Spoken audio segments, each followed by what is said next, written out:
Wow, look at that. Well, welcome. And I'd like to welcome you to our guest speaker, Ann Jastrab from the Center for Photographic Arts. I'm very excited that she's here. You'll see that in your classrooms, there are links so you can read more about her, and any links that we come up with during the workshop, I'll add, and then I'll add the recording link here later this week when it is processed. So I'm going to stop sharing and welcome Ann. And, we have crossed paths for so long in the photo community. And while there's people here who are photographers and people who are designers, I think that whole idea of the visual arts and how people have a career like you have is one piece we want to talk about. And then also your insights from working at the center. So could you share a little bit about yourself, your history, and the Center for Photographic Arts, as most of the people probably don't know about that. And if you want to share at any point and share images, you're welcome to. Sure. I actually had well, thank you for inviting me. This is really great. I actually had like a panic this morning. I was like, wait, was I supposed to prepare a lecture? And then I have this, massive slideshow I showed at the Center for Photographic Art, which has like the trajectory of my career. I was like, well, I could power through that if I need to, but we could always visit a few pictures there or something. Awesome. Yeah, it's you've kind really done a variety of things. I mean, and I think that's one of the pieces that keeps coming up with different people is how you have to be flexible and how our careers, and both of us have careers in the fine arts, are sometimes unpredictable, and we follow the pathways. right. Well, my friend Lisa Sutcliffe, she was a curator at the San Francisco Museum of Modern Art, and she now is the head curator of photography at the Milwaukee Art Museum. And someone asked her once, like, when she was at SF MoMA, they said, how did you get this job? And she was like, honestly, she's like, I took every shitty, unpaying job there was out there. I did every internship. I did every crappy job. I was the copy girl. I did everything for everyone. And that's how I got the job. Yeah. So that I thought was a great response. Like, she did the internship at Aperture. She did all the internships at all the museums, all the unpaid work, while being a waitress to pay for school and pay for apartment. And, it's, so I have a bit of a similar trajectory. So I have an undergraduate degree. I went to a tiny private school in upstate New York called Hartwick College. Like, my graduating class was 200 people, tiny. And I double majored in English literature because I love reading and writing, and modern British literature especially. And then I also have a BFA in photography and a minor in art history, which things you can, I couldn't decide.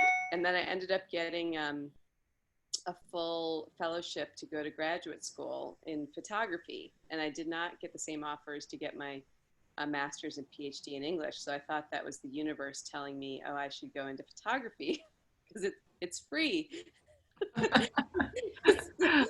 So that seemed like the right price for grad school, was free. So I went to the Savannah College of Art and Design back in the early 90s when it was still kind of building into the monster it would become. And I was the only woman in my graduate program, which was really interesting. It was all men and me.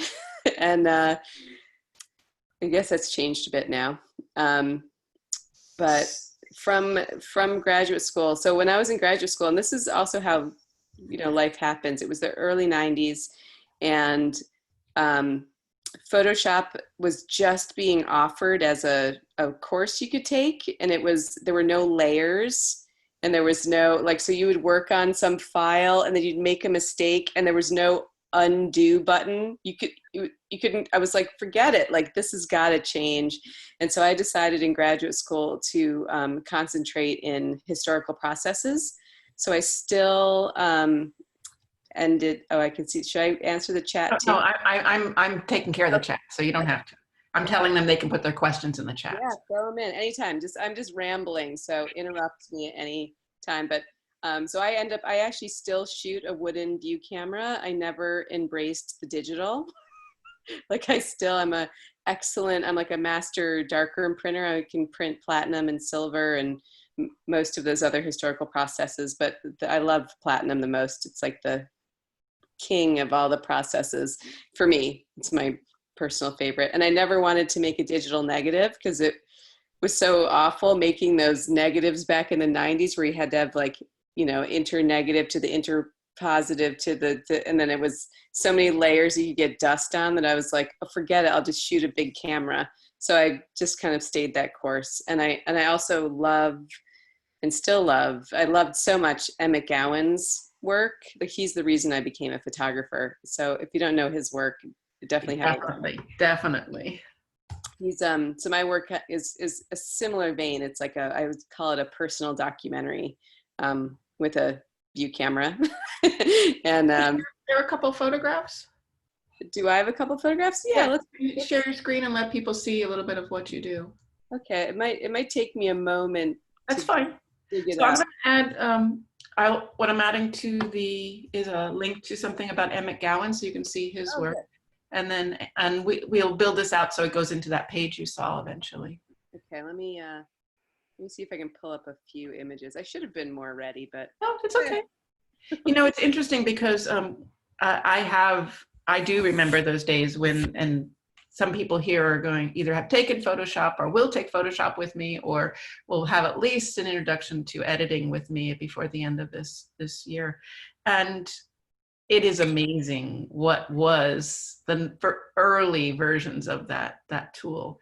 And both of us have roots in the traditional, although I have gone more into the digital in the past. I totally understand the embracing of both platinum and palladium.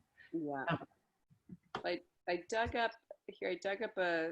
these are pictures I knew the file names of, so I could just pull them up. So I'll share a couple. So this is a little platinum print that I made. I don't know if you can see it.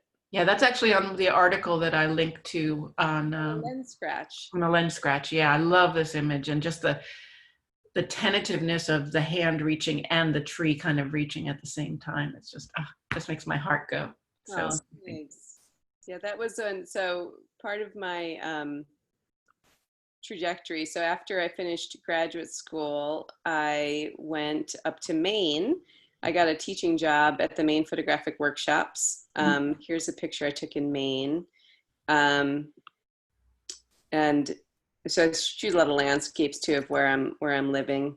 But part of the time in Maine, oh, look at me, I can't search. I'm like, I can't search and talk at the same time. So I did go up to Maine and I taught at the Maine Photographic Workshops. And it's funny how jobs happen. Like I went up as a teaching assistant and I was hired it was 1995. I was hired right out of grad school as a teaching assistant. And I got to assist some of the great photographers like Mary Ellen Mark and Eugene Richards and all these incredible photographers, and Joyce Tennyson. And I mean, that was the heyday of the workshops. And in the middle of that summer, the owner of the workshops, David Lyman, he walked into a Sunday night production meeting and he didn't have an instructor for a black and white crash class, like a beginning basic class. And he looked around the group of us and he goes, "Who in here has an MFA?" And I go, "I do." And he goes, "What's your name?" And I said, "Ann Jastrab." He goes, "Oh, that's never going to work. So AJ, listen, you're going to teach that class tonight." And I was like, "What?" And that's how I was thrown into teaching. I was like, "Well, no, I was going to assist." He's like, No, you're not assisting Joe McNally now. Now you're teaching this class, like get on it. And so talk about trial by fire. So I was thrown in, and then I did such a good job teaching that he was like, "Oh, you know, you're an instructor now. Like forget about the assisting. Like you're just going to teach the rest of the summer." And so then I had to like every week teach a different course at the Maine Photographic Workshops. I was 23. I was like really young.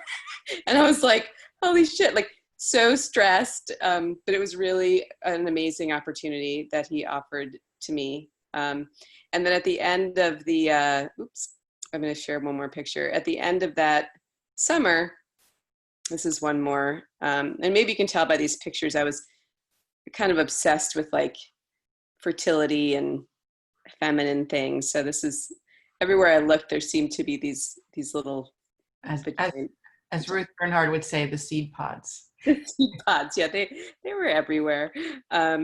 So So what camera are you using? Do you use, Anne? oh, so those pictures, the three I showed you, were taken with a Linhof Technica. I also Okay. I also had this real luck in my teaching days in Maine that you had a lot of students coming from all over the world, really. And one student of mine was like, "Oh, I'm selling my grandfather's camera. Would you be interested in it?" And I was looking at it, and my colleague Fred Schreiber was like, "If you don't buy that, I'm buying it." And I was like, "Oh, Fred never covets a camera." So I bought this for $350. That's not the price on B&H right now. No, no, and it is. I mean, it is the best camera I've ever had. It's an older one, so it has like a single coated lens, but it's like magic. It's a magical camera. So I got that for $350. I also have I had a Deerdorf 8x10, but Oh, the your doors are beautiful, aren't they? Oh beautiful. my God.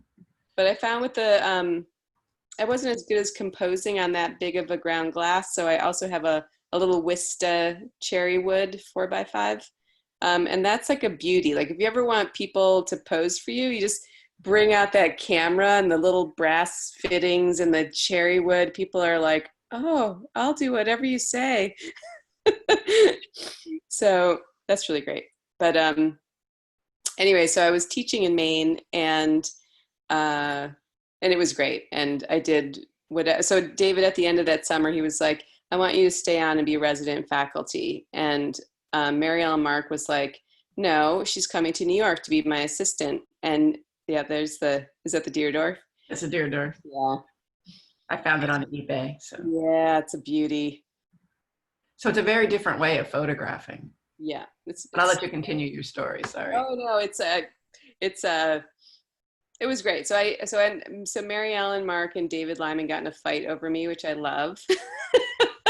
And David was pretty clear. He was like, "I'm not going to ask you twice, and you're 23, and I'm offering you this great opportunity."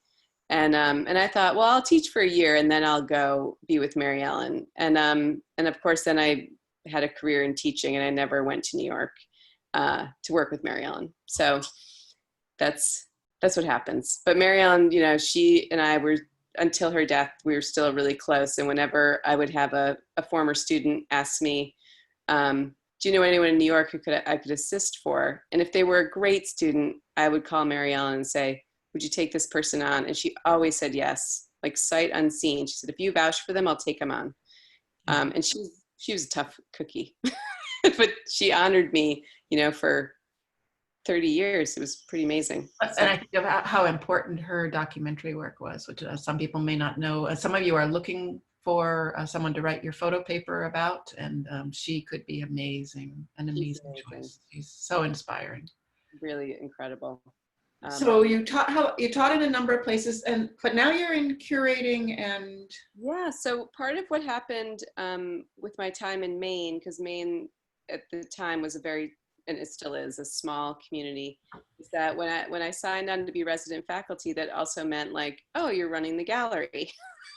You're hanging all the shows, you're cutting the mats, you're like, I can cut glass with one of those little wheel cutters, like skills that I mean, who does that anymore? But so I used to install all the shows and, help the students with their portfolio. So I taught year round. I taught everything that David asked me to. I taught color photography. I taught the history of photography. Whatever he said, I just did it. And he's like, it was a lot of work, but I did it. And but I also ran the gallery. And then eventually I ended up, I left the workshops. I asked David for an indefinite leave of absence to travel the world. And he was like, "Yeah, off you go." And I said, "And if I want to come back," he goes, "Well, just call me and you can have your job back." I was like, "Okay." So I did leave and I traveled the world. And because I think it's important to have a lot of other experiences too. So this is when I did all the shitty jobs. Like I worked did a lot of migrant labor work. I did field work illegally in Australia for like 6 months. I picked cotton and grapes and apples and you name it. I did the whole like trajectory around the country. I ended up in India working with Mother Teresa. Like I went out there and had a really amazing experience. And then I moved to Sweden in the middle of all that. And I taught math at a refugee school in Stockholm. And eventually, after about 3 years out there, I came back home. And I thought, well, where do you live after Calcutta? Like, where can you live in America after that? And I thought, well, now I'll move to New York City because it's the only place that's going to be big enough to encompass the world that I just was out in for so long. And so I actually went to work for an auction house in New York and was a photography coordinator for a big auction house, and realized that really wasn't for me. But it was really exciting photographing like Lady Diana's dress collection, you know, I mean, like stuff that people were fanatic about. And so, and I learned, and this was back in the day, we're still shooting like 4x5 and 8x10 chrome film for the catalogs that we'd have to give to a bicycle messenger who would bike downtown to Babu Color and like process the film, and then bike it back uptown to the auction house, and we'd make sure the chromes were okay. And if they weren't, we'd have to reshoot. I mean, digital has changed all of that, but this was, you know, still they're shooting with these big Sinar view cameras and these, it's crazy. But after that, so this actually leads to that picture with the hand, is I took a lot of photographs out in Long Island. I had the light out there was so beautiful. I would photograph out there a lot, and I turned my little bathroom in Manhattan into a platinum printing studio. And I used to make God forbid whoever lives in that apartment now, I used to process all my platinum prints in the bathtub. Like I would never go in there without my shoes on to shower, because it was like, oh, I'm stepping in platinum. But I made a lot of work in that time because I had a job that wasn't that creative. It was, you know, exciting, but it wasn't creative. And I found that whenever I'd have these really boring jobs, I would make a lot of artwork, and it was like this inverse relationship. But eventually I went back to Maine. David was true to his word. I called him up. It was like 4 years later. I was like, can I have my job back? He was like, oh, thank God you're here. Like, come back. And so I went back to teaching, and then eventually moved to I always wanted to live in California, and I thought, I'm going to go into California. So it was after 9/11. It seemed like a good time to go. And I moved to LA, and I got a job printing for the Motion Picture Academy. And I printed their vintage 8x10 and 5x7 glass plate negatives. So that was, I mean, how cool is that? Yeah, like who knows when you're out, like who knew this was needed? And it was a hilarious interview process. I saw this teeny little ad in the LA Weekly that was like, experienced black and white darkroom printer needed. I was like, oh, that's me. I can do that. Yeah, it was a great job. And I printed, I mean, they loved me because I just loved the negatives and how beautiful the negatives were. Whereas they were like, do you even know what you're printing? I'm like, a beautiful negative.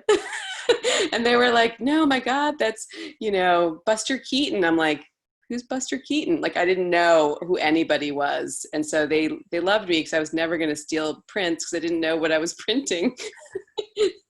But I did platinum editions for them as well as silver prints. And so I got to print like Breakfast at Tiffany's and I don't know, like all sorts of amazing movies that then, of course, I had to watch, like Double Indemnity, these early film noir pictures. Because back then on set, they actually, like The Wizard of Oz, you know, where I got to print those pictures of like little baby Dorothy, who's like 14. But they were shooting 8x10 cameras for their still cameras on the set. So, I mean, the negatives are incredible. But yeah. So long story short, eventually I made my way up to San Francisco, and my son is here. Now he's hello. Eventually I made my way up to San Francisco and had my child. And when I was home with him for a few years, and then I decided to go back to work, and I thought, well, I can't, because when I got pregnant, I couldn't work in the darkroom anymore. And that was challenging. And so I looked again, you never know when these jobs come up. Like there was this little ad in the SF Weekly. I don't even know if they have job ads anymore, but they were, Rayco Photo Center was looking for a gallerist. And I had hung all those shows in Maine, and, you know, matted and framed. And I had curated all my students' work for so long. And I threw in an application and they hired me. And then I was so good at selling pictures that they like gave me a huge raise and let me curate everything. And I was there for about a decade. And that was amazing, amazing place. And the shows that went up there were so interesting. And you also got to meet a lot of photographers and interact with the amazing photo community that we have on the West Coast. Yeah. So it was a really special time, those years at Rayco. And I was there until they closed in 2017. But it was a Rayco, I don't know if, you know, the students probably don't know, but Rayco Photo Center was this like large community darkroom space where really it was like 17,000 square feet that was almost all devoted to analog photographic processes. So we had color darkrooms and black and white darkrooms and a black and white mural room and alternative process rooms. And of course, a digital lab with scanners and drum scanner and Imicon scanners and little Nikon film scanners, like basically everything you could ever need to make a photograph. And so while I was there, I started a residency program for artists. And that was like, they had 6 months of free access. And it was mostly given to people who were doing the analog processes, because the owner of Rayco, that's what he loved about photography, was film. And so he really kept it going for a long time. And the building is still there, and all the analog equipment is still there. And up until the time of COVID-19, Stuart was letting the First Exposures youth program still print there because they were still shooting film. So who knows what's going to happen there? Yeah, yeah. It was a special. I mean, there's a lot of special things that have come and gone, but I think Rayco really had that incredible mix of access, supporting artists. We actually, and some of people here, I don't know if people, we did a program for many years called Photo Central, and your artist in residency actually inspired us. And we did a number of artists in residence, and again, with people who did carbon and silver printing and things that, you know, given that so many people have access to the digital world to a certain extent, giving access to be able to make the work that they couldn't make otherwise, and then share that with the community. And it was really special. It is, yeah, it's great. And so Stuart actually still lets a few of his favorite artists in residence print there. I mean, now everything's pretty much closed, because he was letting the color darkroom people still print, because he likes to print color, and you have to have someone keep your color machine up to temperature. So yeah, and fresh. So from after Rayco closed, I went to work for Scott Nichols Gallery, and he's been a dealer since 1980, and he deals mostly with like every great photograph you've seen in your history of photography classes. So working with him, you know, it was incredible. So he'd sell your Ansel Adams and your Edward Westons and your Imogene Cunninghams and Dorothea Langs. And Scott, you know, he and I really worked well together. And like, he'd be like, what should we do for next month's show? I was like, I'm like, well, let's look in these drawers, because you have like 10,000 amazing pictures. And so I put together like an abstract show for him, and you know, lots of different things. But he loves, of course, Ruth Bernhard.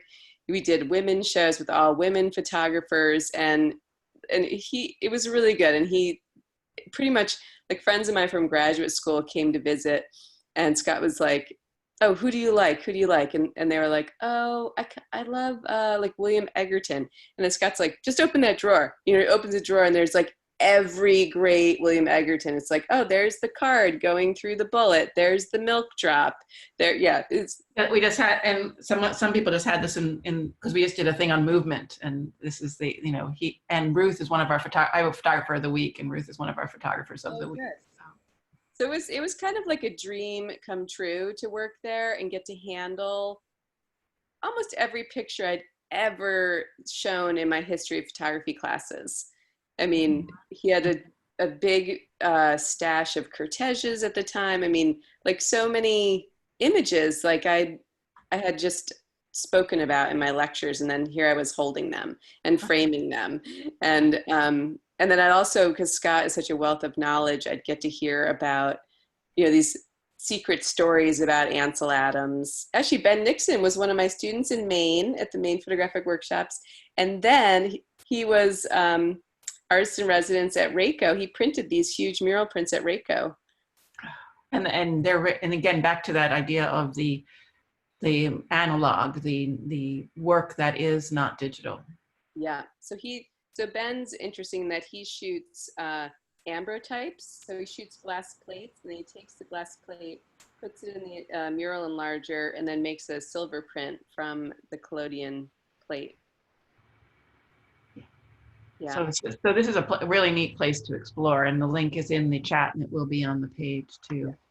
Yep. So then you did a big transition, big important transition. Yeah. So then, I was working with Scott and framing up all those clearing winter storms, and then I had been down to the Center for Photographic Art in Carmel a few times and taught a workshop here and there, because I also still teach. I was teaching at the San Francisco Art Institute. I was teaching at Rayco. Once a teacher, always a teacher. I think it's hard to break the chain. I'm still teaching at the CPA now, but the Center for Photographic Art had me come down and teach a few things. And then Brian Taylor, who was the executive director, he was like, "Anne, I'm retiring in a year, and I think you should take my job." And I was like, yeah, whatever. Like, I'm in San Francisco. I'm fine. And he really chipped away at me to apply, and then I was offered the job, and I took it. So part of the challenge is my son wouldn't move to Carmel. So I initially declined the job, and then we worked it out that basically, and this was of course before there was a pandemic, basically I'd be there 2 days a week, and then I'd do everything else remotely. And so I try to, I was getting lots of programming going, and getting more and newer people into our 8x10 show and building membership. And so now 2020, this is a show I curated for the center, the Sanatype show, because I still love those historical processes, but I also love what people are doing with them in contemporary time. So these are all people who are making new work with Sanatypes. So Diana Bloomfield, she does a lot of gun by chromate work. She also started making these books with Sanatypes that are really incredible. And actually the show is still up. It's been like extended now. Now it's like the spring blues, soon to be the summer blues show. But if anyone wants to see this, it's going to be up for at least a few more weeks. And I'm opening the gallery by appointment only. So tell what is you refer to being gallerist. Some people here might be interested in what a career path to do that. What do you do as the executive director, right, of the Center for Photographic Arts? Yeah, well, a lot of what I do. So when I was at Rayco, I was just the gallery director and did curation and sales, and same thing at Scott's, curation and sales. Then going to be the executive director, there's something they don't really tell you, is that your main job is fundraising.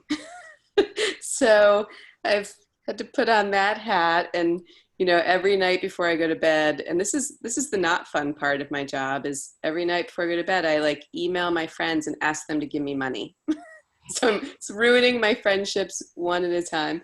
And some people, of course, work in the arts, and they understand that, yeah, that's a necessary part of the job, and they give me the money. And especially my friends that work in investment banking, like I don't have a problem asking them. They work in investment banking.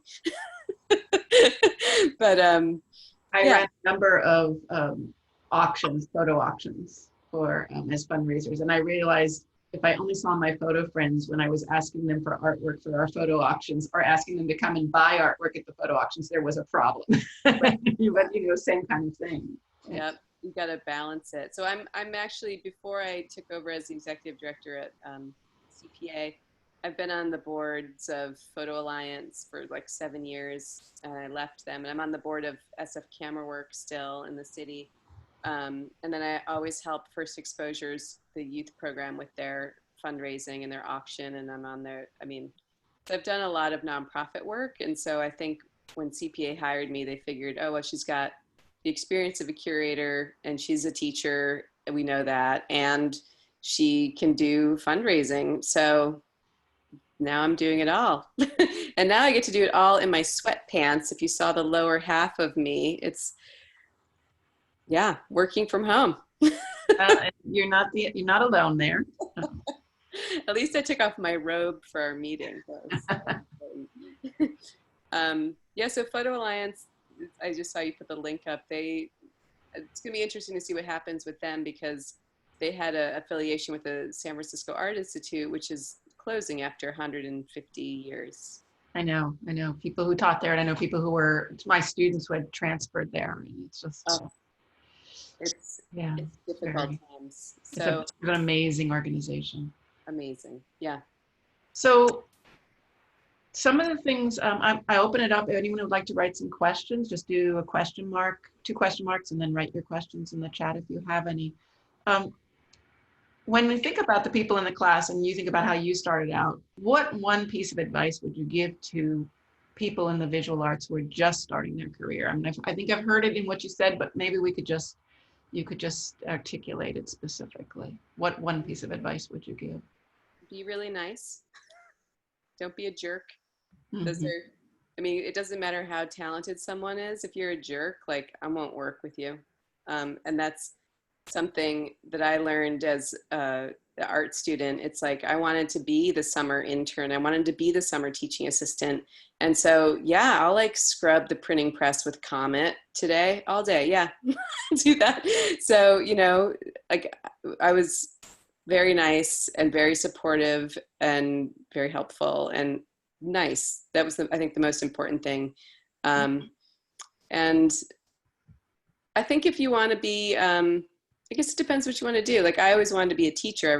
I knew that early on. And, but I think it's important to have a lot of experience so you can be a good teacher, like a lot of different experiences. Like, God, I don't know, if working in the cotton fields, I think it was good. It was a good thing to do. But it also, when I was, and this is just a little funny side story, because I was raised by 2 therapists. Both my parents are therapists.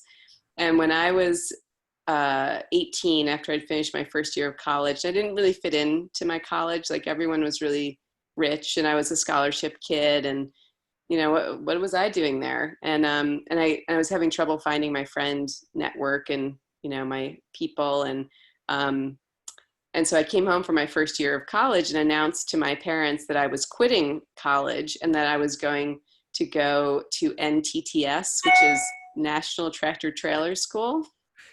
And I was going to be a truck driver. And when I had been a little kid, I'd loved this show called BJ and the Bear, which is about this guy that was a truck driver with his chimpanzee. His name was Bear, and they would drive around the country. And I thought, well, yeah, that's what I'm going to do. So I told my parents this, like, I was quitting college, ditching my scholarship to become a truck driver. And my mom was like, over my dead body, I'll fucking kill you. And then my dad, who was totally cool, was like, oh, no. If that's what you want to do, I'm going to support you. And he got me a job. He was like, I'm going to get you a job that's going to support you in your future career. And he got me a job working on a loading dock, unloading trucks. And then I realized, like, the romance I had about the road and truckers, it was... Reality did not live up to it. Yeah, I didn't live up to it. I won't go into details, but it was very challenging. As, like, I think I was still 17, actually. I wasn't even 18. And yeah, so I went back to school. And but I think it was, if I hadn't had that job and had that experience, I mean, I think it is important to take those really crappy jobs to make you know what you don't want to do. Yeah. And also in photography, like, I had some really awful jobs where one summer I just developed slide film by hand all summer in the dark. This is like, it was awful. It was, but then I knew, I was like, I don't really want to work in a lab. Like working with like vintage negatives, and that's really special, but like working in like a commercial lab and processing all day and not I don't want to do that, but I did it and I'm good at it. How do we refine what it is our career looks like? And I hear that from a lot of people who are doing these classes where it's like, well, I want to do this and I want to do this and I want to do this. And how do you refine it? And some of it is just exploring. And I can, you know, when you talked about the volunteering, I can picture myself volunteering for the old Friends of Photography, putting together workshop booklets, like, and, you know, piles and piles of papers with a little, you know, and you know, and just going and going, and then finally getting to be the workshop director. And then, you know, and that it's being in the right place. And it's like you say, it's being nice, being collaborative, and finding and being willing to do many things. But then to find a place where you can really make a difference, which it sounds like you're doing at CPA, Center for Photographic Arts. Yeah, it's been, I mean, I always say yes for the most part. Like I jury a lot of shows. I do it for free because nobody has any money. It's like, just waive the fee. I don't know. I mean, I think that it's, when people ask me all the time, like, oh, can you recommend someone for a job? Can you recommend someone for this? And I will recommend the nice people. So I think that's, and my students that were really hardworking, I'll always recommend them. So one of the topics in particularly now in the portfolio class is social media. And what do you do? What do you do with social media? How do you navigate that that area, given both you as an artist and you as a fundraiser and you as a curator? Right. Well, I find it's important. I mean, people are always like, oh, will you be my social media person? You're so good at it. I'm like, I don't think I'm good at it. I think I'm strategic. Like, I don't know why people get paid to do it, but this is big money now. People are getting paid to be like social media experts, which I love. If you can get paid for that, like, that's awesome. It feels a little dirty. But for me, it's a balance of like not posting too much, because if you post a lot, people just stop looking at what you're posting. So I never post more than once a day ever. I don't post on the weekends because people are supposedly living their lives on the weekend. So even if they are on social media, they're not going to like something because they don't want people to know that they're actually on social media on the weekends. But I post back when people were commuting. You know, I used to post during rush hour. So I'd post either at 9 in the morning or at 5 in the evening, California time. And in California, if you're posting at 9 in the morning, that's noon in New York, and then people are on their lunch break. So that's how I was reaching a lot of people, was like strategically timed posts. And also realizing like pictures of faces get a lot more likes, or, you know, like somehow that goes into some algorithm where that gets spread more than if I posted a picture of a landscape. Like, that's not going as viral. Landscape photographer, that hurts my heart. I have to say, I did post, because I've been doing these online portfolio reviews for members. And so I'll take one picture from my 10 that I see in a day and I'll post it. And I did post this beautiful landscape and it went crazy. And I was like, oh, that's interesting. Because then I posted one of a face and it didn't. And I was like, And the person whose image I used wasn't even a Facebook user. It was like someone who, so it wasn't like I tagged someone that was popular. Right. There's someone that's not even on Facebook and people love it. So. And your main, I know I see you on Facebook. What's your main social media outlets? Because I'm old, I use Facebook. But because Instagram, every once in a while, someone will ask me to do an Instagram takeover. And I'm like, oh my God. Okay.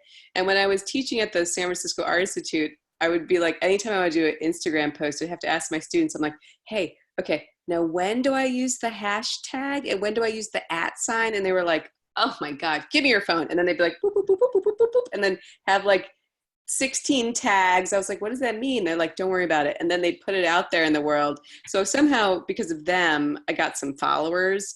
But now the few times I've done my Instagram takeovers in the last, 6 months, it takes me like 45 minutes to do one post where I'm like, okay, hashtag, it's like giving birth. And then, but it actually works. Like people, like I did, since it's 2020, the 100th anniversary of women getting the right to vote in the United States, most women, I have been doing a collector print per month by a different female artist to support the women artists out there.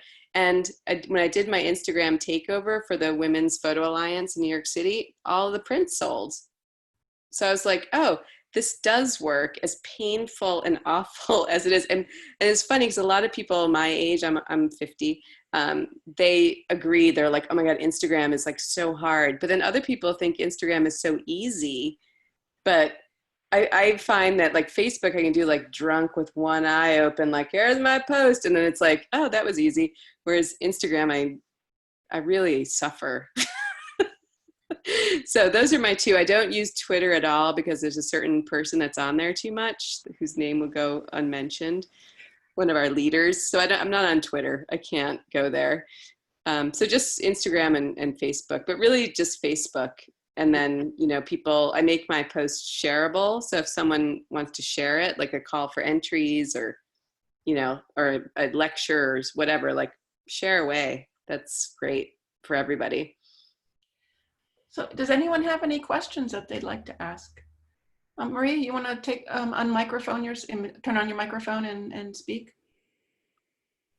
You can ask your question in person then. Yeah, I think there's only a few of us, so we can. Yeah, feel free. Yes, thank you. So what places would you recommend to start volunteer? Well, it's a strange time now because of the coronavirus. Like, where can we go to volunteer? There's actually, I was sent, and you're in Hayward, right?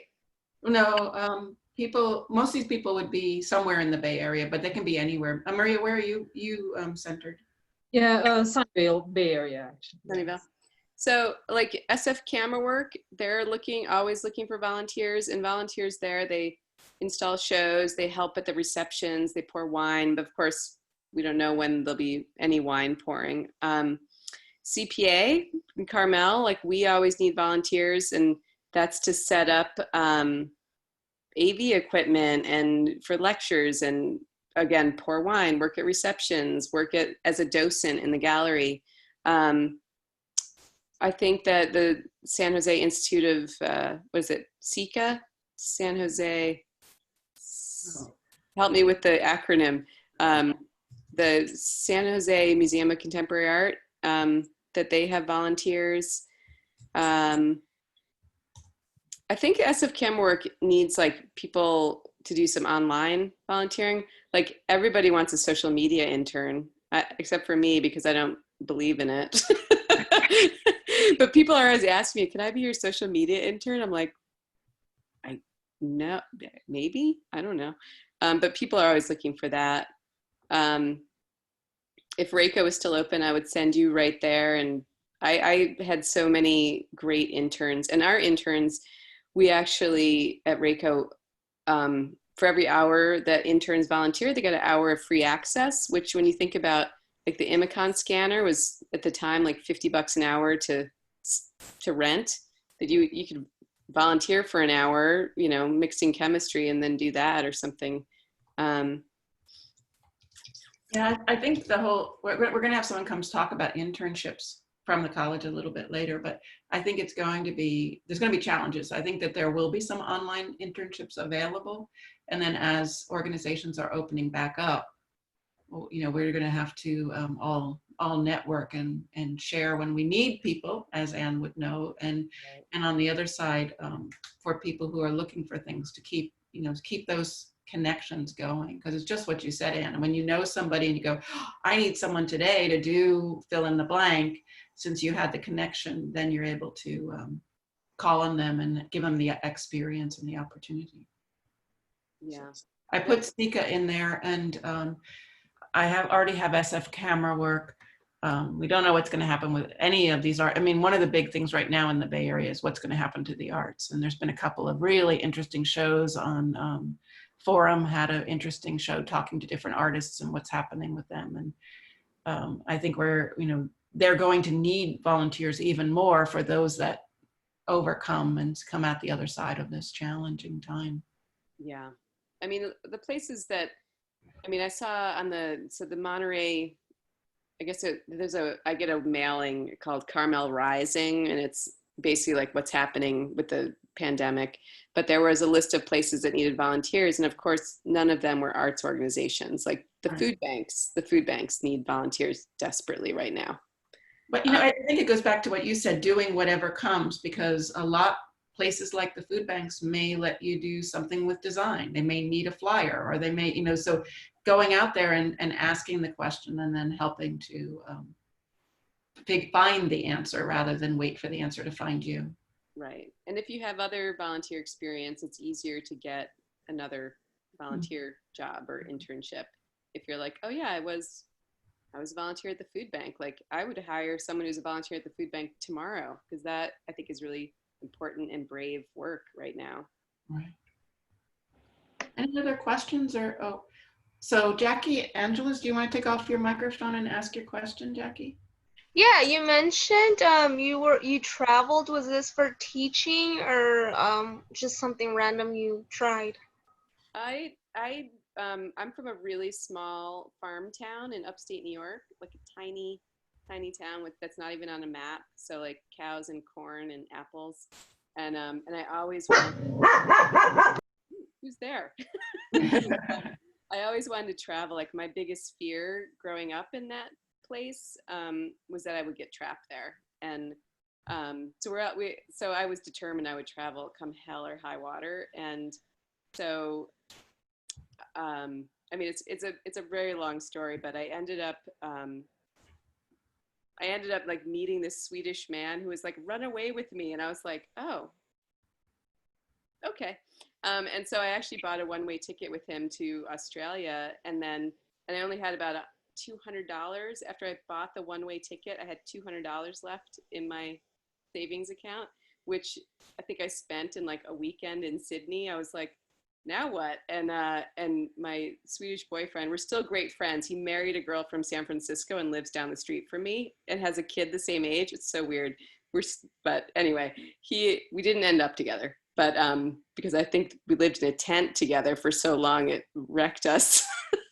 But he was like, oh, I'll just call my parents in Sweden. They'll give us money. And I was like, well, I don't know what planet you're from, because I'm not from that planet. I can't call my parents, I'm an adult, and say, give me some money. So that's how we started working. Like we went to these hostels where they had Post-it boards for jobs wanted. And most of the jobs were migrant labor jobs out in the outback. And so I was one of those people that would wait on the corner and hope to get picked up and taken to the fields for the day. And there was a real risk in that, like there is here, because we were illegal, that people could, you know, have you work for the day and then just call immigration and have you arrested and never pay you.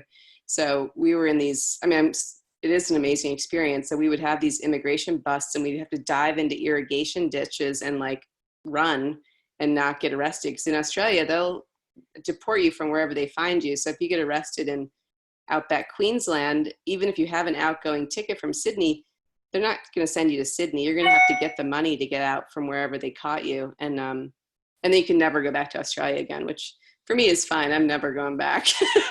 But it was a great experience to have, because as a white person in America, like I haven't been the victim of like racism or this kind of treatment. And so it was really important. So I have a great sympathy for those guys at the Home Depot. And, you know, it's awful. It's awful to like live in fear every day of like what's going to happen.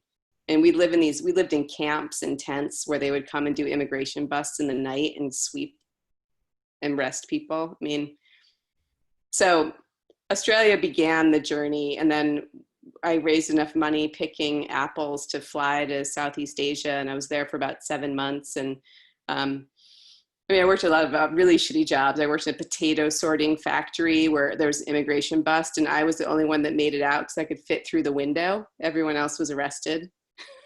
Like it's crazy, but amazing. I'm so glad I did that. But went to Southeast Asia where I ended up eventually getting really sick in Sumatra, and then I flew to Sweden to get the free socialized medicine. And I was in this little catch-22 in Sweden where I needed a work permit to get a job, but I needed a job to get a work permit. And I was there on a tourist visa, and I went through the immigration experience there, and it was also awful. And because my name is Eastern European, my last name, and Sweden had, this is in 98, I guess, 97, 98.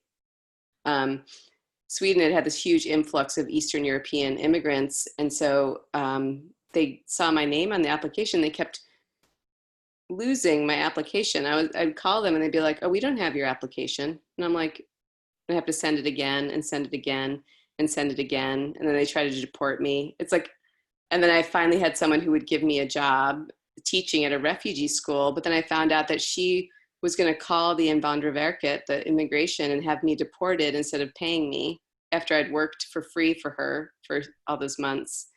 I mean, it's such a crazy story, but So the teacher and momish part of me says, that's not necessarily how all of you want to travel. At the same time, I've done some crazy travels too. I love travel. And I think the call to go see places and how will that be possible in the next phase? Right. I mean, I think we'll be coming to a time when you could travel quite inexpensively because of the lesser people traveling. Same time, how do you be safe while you're traveling? I was sick in Finland, so I do know what that, you're really, really sick in a place that is not home and where you certainly don't speak the language, is quite an experience to add to your portfolio. Yeah, that was the best thing I ever did. I mean, I'm so glad. I mean, I'm so glad I worked. We eventually left Sweden and I went to India and I did work with, oops, we lost our leader. Oh, you're the host now. Maria's the host. Anyway, going to India was fantastic too, and working with Mother Teresa. I see there's a note here from Sri Lanka. What made you think about changing jobs from one to another? Is it something you didn't like about the previous job, or is it just that you wanted some change? I would say I've been really lucky in that I've really loved all my jobs even the really horrible ones. I've really loved my job. So I didn't leave because I didn't like them. It's usually like Rayco closed. That's the only reason I would think I would have died at Rayco if Rayco hadn't closed. I loved that job. And Scott, he was moving. Scott Nichols Gallery was moving from San Francisco up to Sonoma, and I didn't want to do the commute. Of course, I got a bigger commute going to Carmel, but it was also a more challenging job. And I'd also always wanted. I thought my dream job would be being the executive director of a nonprofit photography center, and so, I had to go for it, and then learn that that's a lot of fundraising. So I'd rather hire a fundraiser, but no one has budgets like that. And Kate's back. Wow, that was very strange. I actually my computer just died. I don't know what happened, but I'm here. Sorry. What did I miss? Oh, I just saw it was saying someone asked, Shileka asked, what made you think about changing jobs from one to another? Is it something you didn't like about the previous job, or is it just that you wanted some change? And like I said, I would have died at Rayco if Rayco hadn't closed. I loved that job. I would have never left. So yeah, sometimes you have to change. And the reason I left Maine wasn't because I didn't love my job there, but I wanted, I think because I am who I am, and I grew up in this small town. I was always afraid of getting stuck somewhere, and I always wanted to live in LA, so I did. And I always wanted to live in Manhattan, so I did. And then I think you kind of romanticize things. Like you think it's going to be amazing, and like LA, I feel I could go to now and like conquer it. At the age of 30, it was a tough one for me, because everyone in LA is like so pretty and so skinny and. So, and it's like, oh, I just feel like a big fat cow wherever I go. But, because every person who was the beauty queen from their hometown went there because they were told they were beautiful and talented, and then you're just surrounded by all these beautiful, skinny people. It was terrible. But now who gives a shit? I'm 50, I don't care. Bring it on. So that idea of how do you decide when it's time to change jobs? Well, how do you decide that it's a new thing you want to do? And that's interesting that we all have to sort of look at, you looked at geography a lot, but even without geography, you have to think about jobs and what jobs you would really suit you. So. Yeah. And I had one job I had that I loved. Was the only job I really, well, I had a job in LA briefly because I was still going back to Maine in the summers, and my printing job allowed that. The job I had when I first moved to LA didn't. I worked in the film and darkroom department at Sammy's Camera on La Brea. I loved that job. I was like, oh my God, I get to dork out with all these people coming in and being like, oh, what film should I use? I was like, Tri-X 200, speed, rate it there, and then we'd have these, it was amazing. And I was excited because I love talking to people. So I was like, oh man, like, who knew that I could have had a career in retail? I like blew it. But that was right when digital was starting to come in, as they were downsizing the film and darkroom department to, oh, my cat's here. Our cats are communing, I think. Mine walks through one way, yours walks through the other. It's like choreography. Oh, yeah. What's really funny is this one time at Sammy's, I see someone lives in LA and they said it's still like that. It's totally.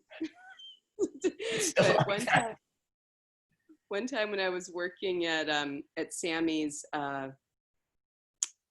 this woman came in who I was convinced that I'd gone to high school with. I was like, did you graduate from Whitesboro in like 1989? And she was like, no. And I was like, no, I know you did. I know you. And then my coworker was like, she's famous. She's on a TV show. I was like, and it was the daughter from Roseanne with the curly hair. And I just figured she was so familiar to me because I did grow up with her on the television in my house. But that's when I realized I was like, oh, I'm like just a hick from upstate New York. Like, I think like, and I'd be convinced all the time when famous people come in that I had gone to high school with them. Thank you so much, Anne. I really appreciate you sharing your journey and some of your story. I'll be putting the links into the talk. Is there any last questions before we close this? Anything else? Okay. Well, thank you everyone who's here, and thank you, Anne, and we will talk again soon. Sure, and share our cats will have to meet someday. Well, share my email with everyone if like anyone's looking for volunteer jobs. Like when I can have a volunteer again, I would love, if anyone's close enough, I would love that. Thank you so much. Sure. I will. Bye-bye. Have a good day, everybody. Thank you.